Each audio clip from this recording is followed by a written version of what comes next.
Now let us write a example program which prints out counting seconds. So we are developing a counter which counts the seconds using the GUI program. So for that, let us first import tkinter as tk, and now let us create root is equal to tk dot the class. Why we are writing tk? Because we have imported the tk as tk. And now let us give the title as something like counter. So once we have finished the title, let us create a label. Label is equal to tk dot label. We should have to mention tk every time, this because we have imported as tk. Now root, and give the color as something like dark green this time, and after that you should have to pack it.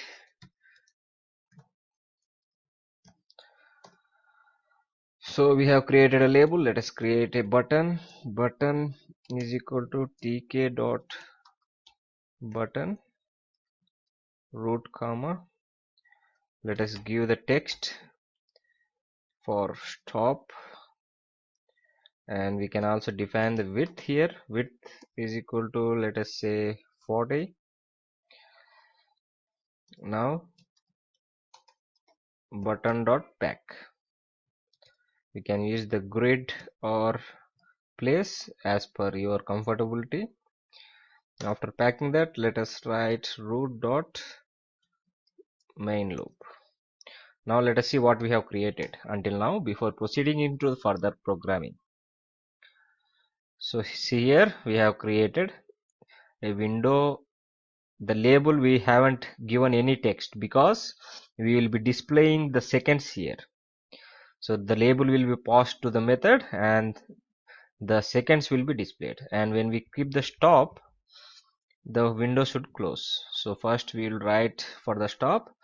So for writing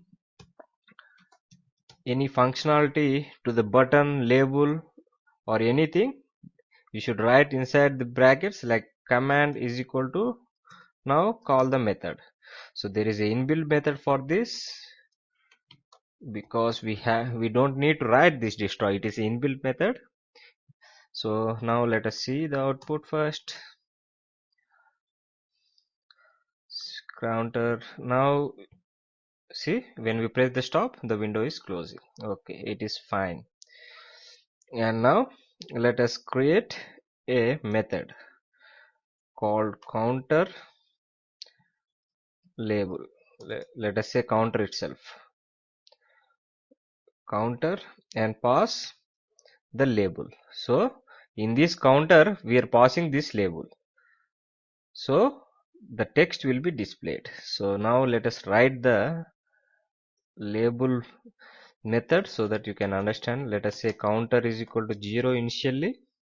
Now define the counter. This counter is different, so to differentiate, don't get confused, we will write counter underscore label.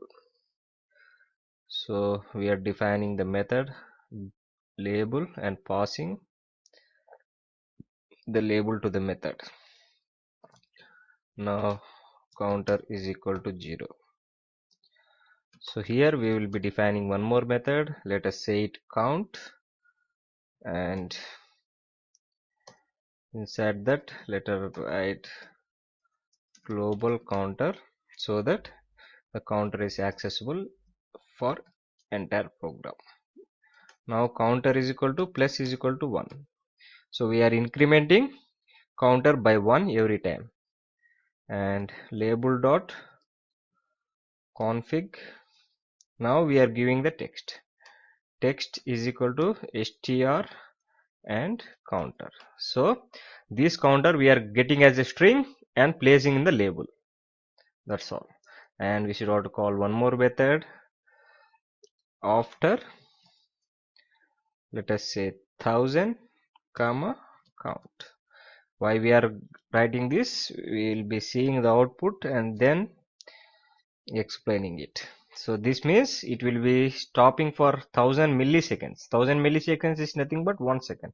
So for every 1 second, this counter is getting incremented, and the string it is getting as a string and placing it in the label, and the count is calling. So this will be inside the loop until we press the stop button to close the window. Now let us see the output.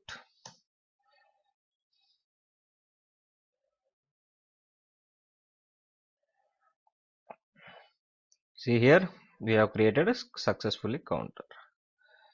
8, 9. So let me zoom it little bit.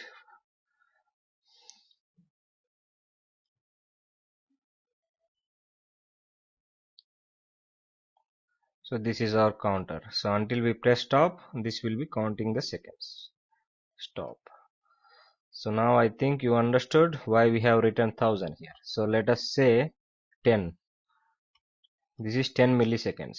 So it will be so fast. See here, the counter is for every 10 milliseconds it is changing. So that's why we are giving it here 1000. Hope you understood how to create it. Try your own. Try practicing. We'll be meeting in the next video with the another topic. So this is how we create a counter. So meet in the next video with some other topics. Until then, keep practicing.